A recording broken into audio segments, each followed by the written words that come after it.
You have 24 hours to pay $48,000. Or you need to vacate. My sister slid the invoice across the counter before I even took off my funeral dress. It wasn't a condolence card.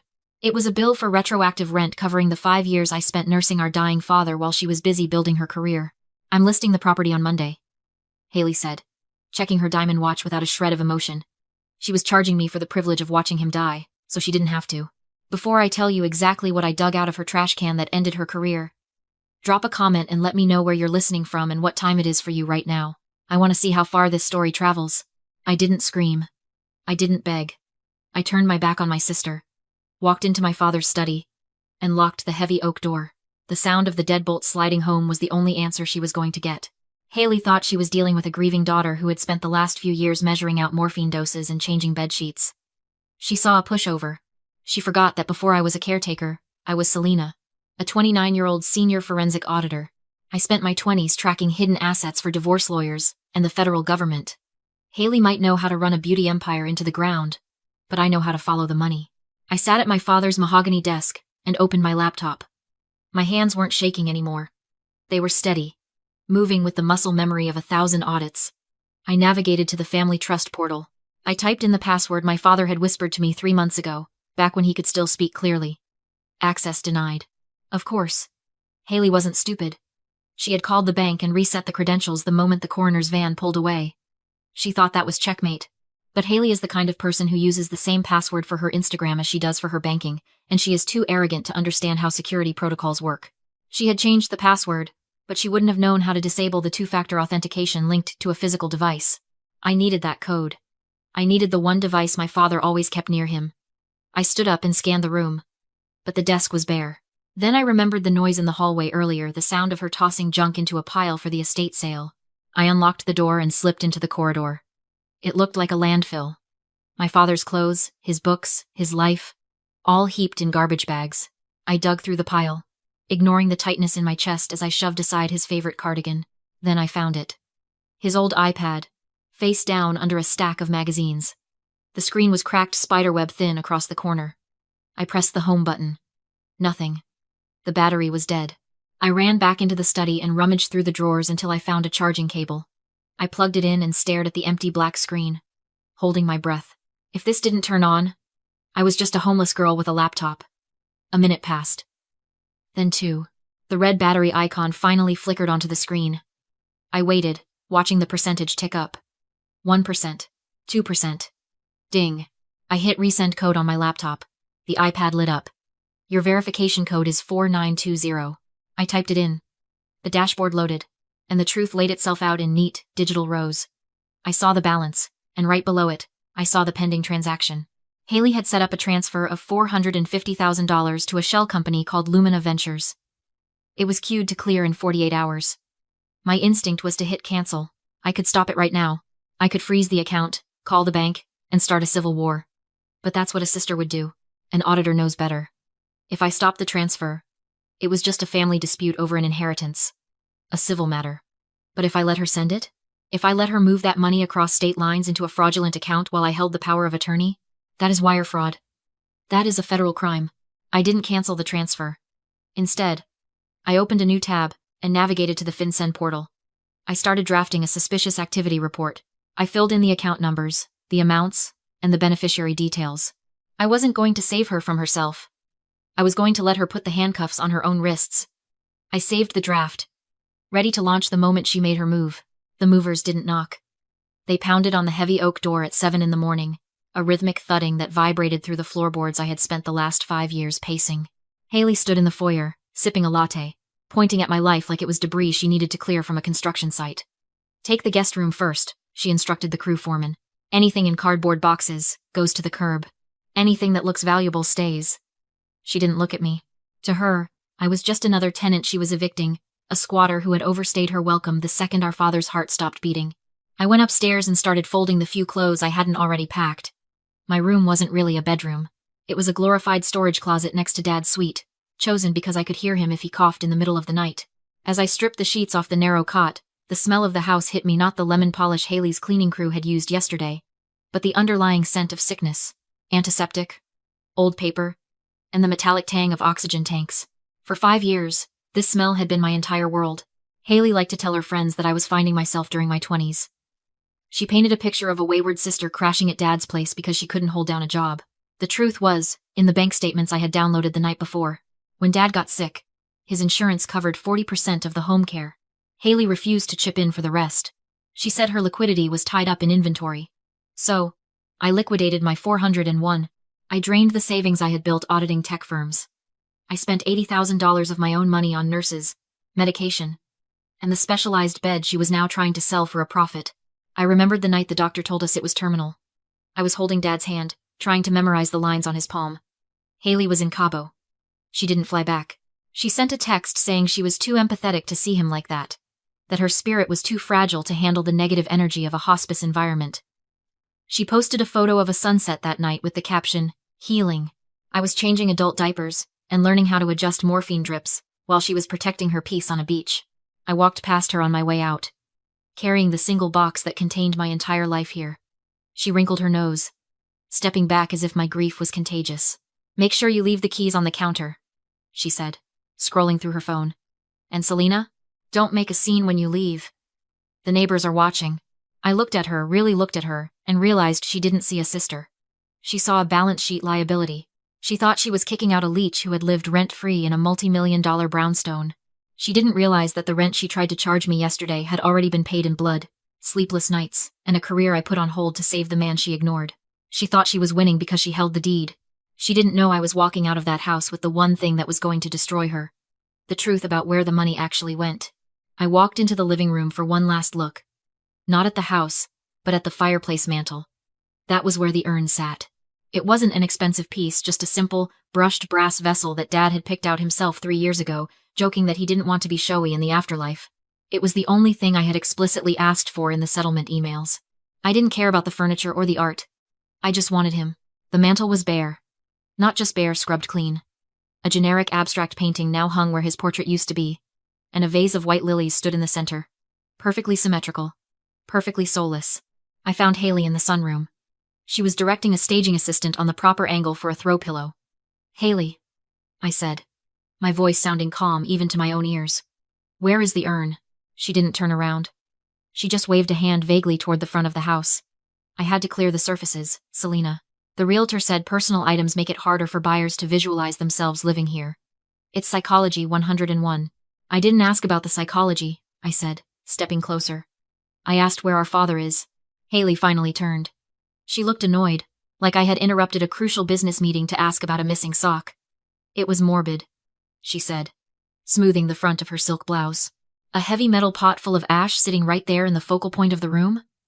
It didn't fit the aesthetic. It was clutter. "Clutter," I repeated. The word tasted like metal. Yes, clutter. So I got rid of it. My eyes darted to the boxes in the hallway. "Which box is he in?" Haley laughed. A short, sharp sound. "He's not in a box, Selena." I tossed it. "This morning." She pointed a manicured finger toward the large bay window that overlooked the street. I looked out just in time to see the city sanitation truck rumbling away from the curb. The mechanical whine of the compactor echoed through the glass, a grinding, crushing sound that vibrated in my teeth. I watched the truck turn the corner, carrying the remains of the man who had taught Haley how to ride a bike. The man who had co-signed her first business loan. The man I had held while he took his last breath. I stood there for a long moment. The logical part of my brain, the auditor part, knew that ashes are just carbon and bone fragments. But the daughter in me felt something snap. It wasn't a break. It was a calcification. Up until this moment, I had been operating on a sense of justice. I wanted to stop her from stealing. I wanted to protect the estate. But as I watched that truck disappear, the goalposts shifted. This wasn't a legal dispute anymore. It wasn't a civil disagreement over assets. This was a war for dignity.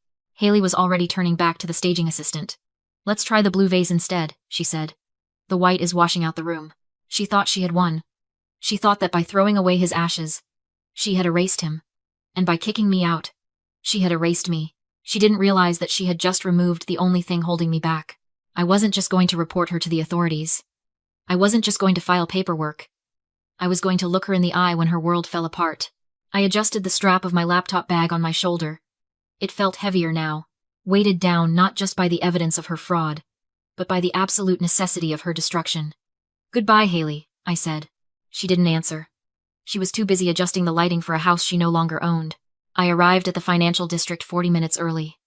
I needed that time. I needed to compose myself, to put the armor back on. I was wearing my only good suit, a navy blue number I usually reserved for federal audits, and heels that clicked with authority on the pavement. I wasn't going into that meeting as a grieving daughter. I was going in as a professional who knew exactly where the bodies were buried. I turned the corner toward Vanguard Law, rehearsing the confrontation in my head. That's when I saw him. A block away from the entrance, a construction crew had left a trench open, surrounded by orange cones but poorly secured. An elderly man in a wheelchair had tried to navigate the narrow plywood ramp, but a wheel had slipped. He was stuck, one side of his chair sunk deep into the wet, clay-heavy mud. People were walking past him. Businessmen in $3,000 suits stepped around the scene like he was a traffic cone, their eyes fixed on their phones, terrified that acknowledging him might cost them 30 seconds of their day. I checked my watch. I had 30 minutes. If I stopped, I risked being late. If I stepped into that mud, I risked ruining the image of competence I needed to project to Haley. But then I thought about the urn in the trash. I thought about the way Haley looked at clutter. To the people walking by, this man was clutter. I didn't think. I stepped over the caution tape.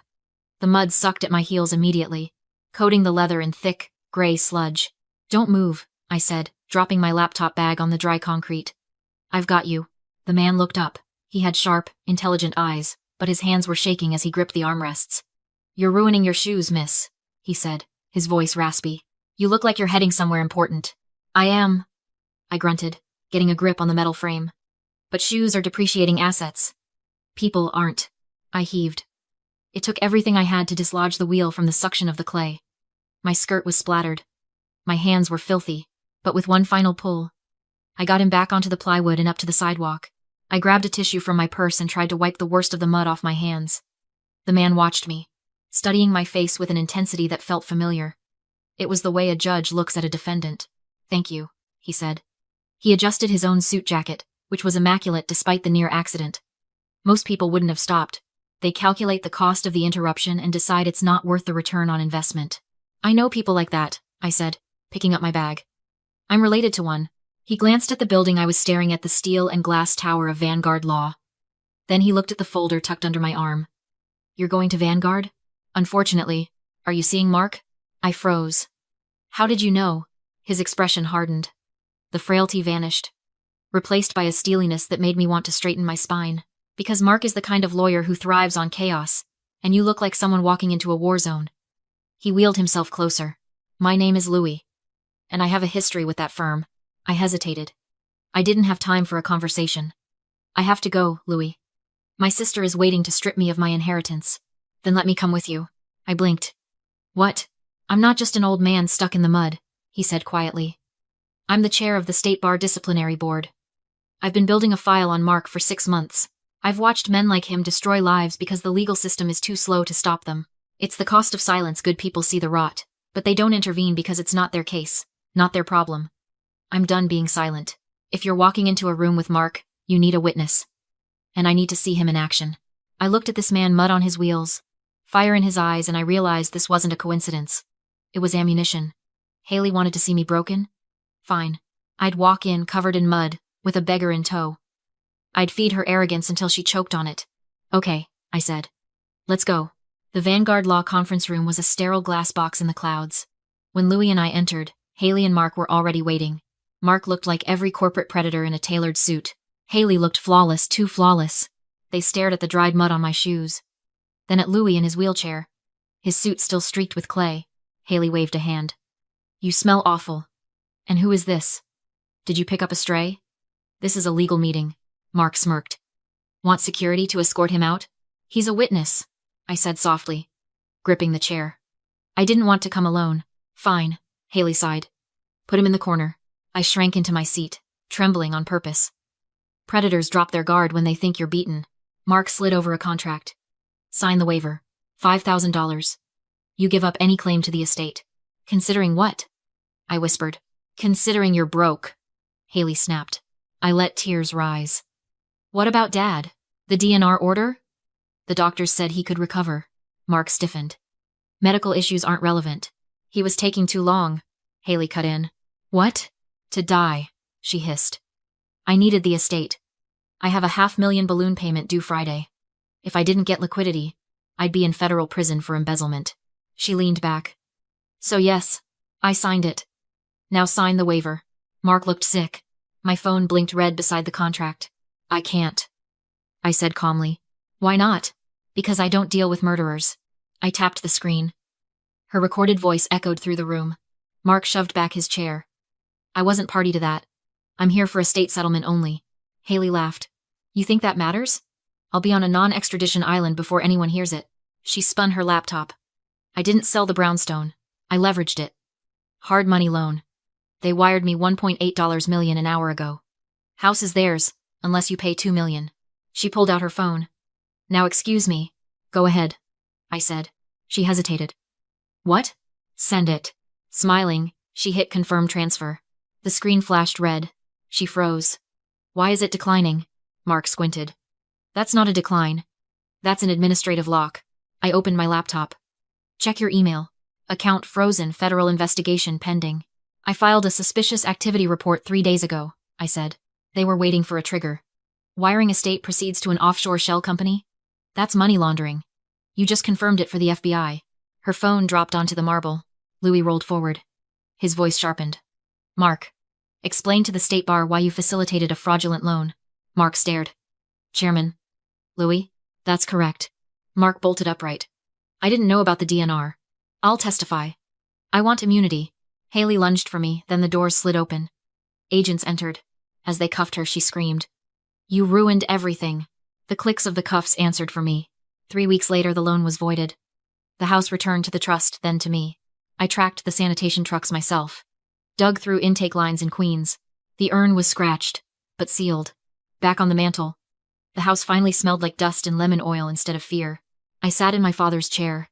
No empire. No offshore accounts. Just my home. My dignity. And the debt finally paid.